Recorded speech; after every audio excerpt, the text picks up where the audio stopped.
आज पवित्र अक्षय तृतीया यही अवसर में ओडिशार समस्त चाषी भाई भौणी मानक कृषक मानक कृषि श्रमिक मानक अभिनंदन एवं शुभेच्छा जनाऊँ। प्रभु जगन्नाथ निकट में प्रार्थना करुचु चलित वर्षर फसल सुनार फसल परिणत हो उत्तम पाणीपागर सुजोग सृष्टि करू चाषी मैंने अधिक अधिक सशक्त हुंतु सुख स्वच्छता चाषी परिवार रुहतु यही आमर कामना। यही अवसर में आज चित्रकुंडा ठारे एक अखिमुठी कार्यक्रम आयोजन करा जायतिला। परवर्ती पर्यायर जिला कांग्रेस कार्यालय रे समवाय वित्त मानकर जिला स्तरीय आलोचना चक्र अनुष्ठित होता से बहु गुरुत्वपूर्ण प्रस्ताव ग्रहण करा जायछि। एही अवकाश रे आजिर वर्तमान जो सांबादिक सम्मेलनी रे आपण को आह्वान करा जायछि एथिरे आमे 8टी प्रस्ताव रखिछु एवं सरकार निकट में मध्य दाबी करुछु। अत्यंत दुर्भाग्यर विषय दुखर विषय क्षोभर विषय मालकानगिरी जिले में गोटे मात्र आरएमसी मालकानगिरी अच्छी से आरएमसी 2 कोटी रु 3 कोटी टंका पर्यंत वार्षिक 2% आदाय करुछंती। चाषी मान स्वार्थपाई कौन करा जाउची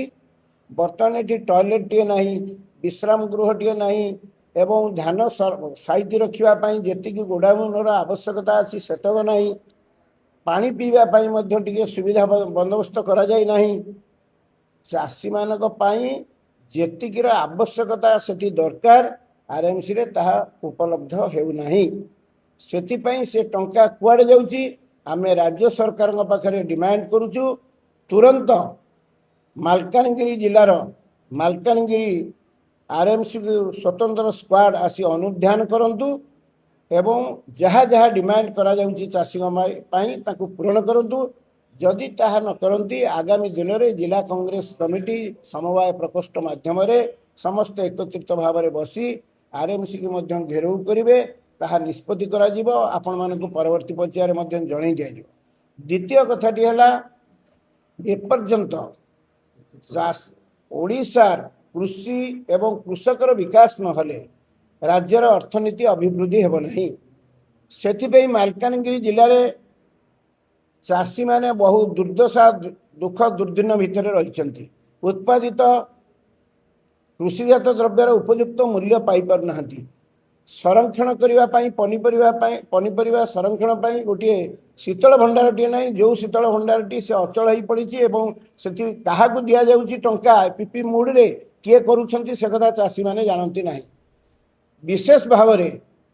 चित्रकुंडा एवं मालकानगिरी जिले में पानीर अभाव नहीं किंतु जलसेचन सुपरिचालना नथिबा हेतु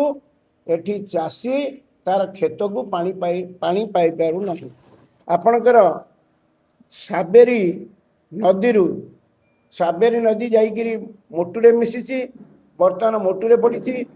जोटा दीर्घ दिन धरी आमर सप्तधारा प्रोजेक्ट पर डिमांड करी आसुला एपर्यंत सप्तधारा प्रोजेक्ट टी करागला नहीं आदिवासी अधूषित अंचल लोक तांको खेत को पानी पाई पार ना तेणु तुरंत सप्तधारा प्रोजेक्ट टी कार्यकारी करने सहित जोठी आवश्यक अच्छी तुरंत इरिगेशन डिपार्टमेंट चेक डैम कर यह व्यतीत आम मालकानगिरी जिले में 111टा होची आपणकर पंचायत सेतुरु सरकार 60टी जीपी रे